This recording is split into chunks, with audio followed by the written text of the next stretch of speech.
Salut, j'espère que tu vas bien. Alors, je vais te poser une question d'entrée de jeu. Ok, c'est un peu brutal, mais bon. Si tu avais la possibilité de changer une maladie génétique que tu as depuis ta naissance, est-ce que tu le ferais? Bon, ok, ça a l'air d'être une question assez facile, mais ça reste néanmoins débattable. Bon, bref, ce n'est pas vraiment le sujet de cette vidéo, car aujourd'hui j'ai décidé de vous parler d'un outil biotechnologique qui sera potentiellement et certainement révolutionnaire dans le futur. Car oui, il se peut que dans le futur, on pourra choisir les caractéristiques de notre enfant comme on personnalise un personnage dans notre jeu vidéo préféré. Mais en fait, quel est le nom de cette technologie? C'est le CRISPR-Cas9. Son nom est inspiré de deux choses. Le premier, c'est le CRISPR. C'est le raccourci de... Bon, je vais laisser Google s'en occuper. Clustered regularly interspaced short palindromic repeats. D'où son nom, c'est une séquence nucléotidique répétée de manière cyclique dans l'ADN. C'est ce qu'on appelle un palindrome. Notons que cette découverte s'est faite comme ça, genre un scientifique était en train de regarder ces petites séquences de nucléotides, et là miracle, il a compris qu'il y avait une partie qui se répétait de manière cyclique. Concernant Cas9, c'est une protéine qui lorsqu'il rencontre un brin ayant de l'ADN viral, il la découpe. On peut ainsi utiliser cette enzyme afin de découper n'importe quelle séquence en lui passant un bout d'ARN qui correspond exactement au bout qu'on veut couper. L'ARN c'est le cousin bien éloigné de l'ADN, t'as vu?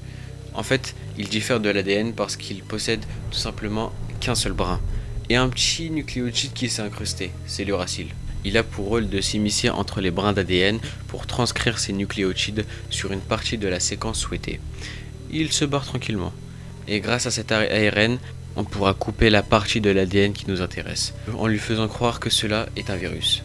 Ainsi, le bout coupé pourra se reformer grâce au phénomène de recombinaison homologue. C'est-à-dire que l'espèce de trou recherchera par homologie de reconstruire son brin, et ensuite on pourrait injecter le gène qui nous intéresse et ainsi modifier une petite partie du génome de l'individu de manière significative. Maintenant que cet outil est présenté, on va pouvoir se poser la question suivante.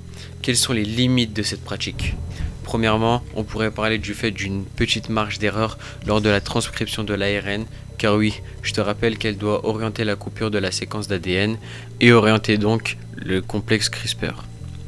On peut également parler du fait qu'il se peut que l'ARN puisse muter et ainsi augmenter les chances de couper la mauvaise partie de la séquence.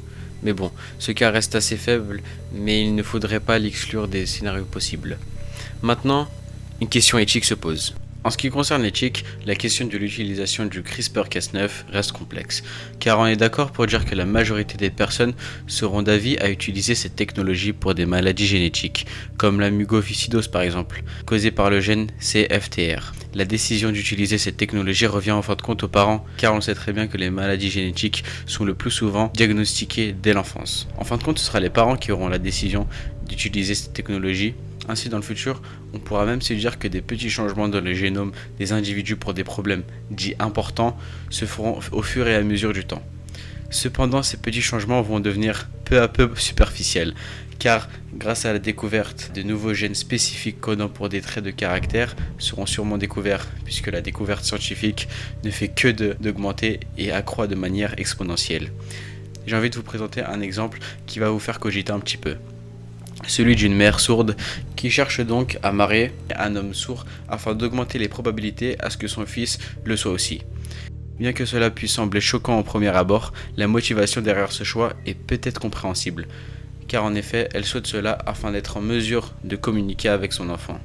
Ce dilemme soulève donc plusieurs questions éthiques importantes qui ne peuvent être résolues facilement.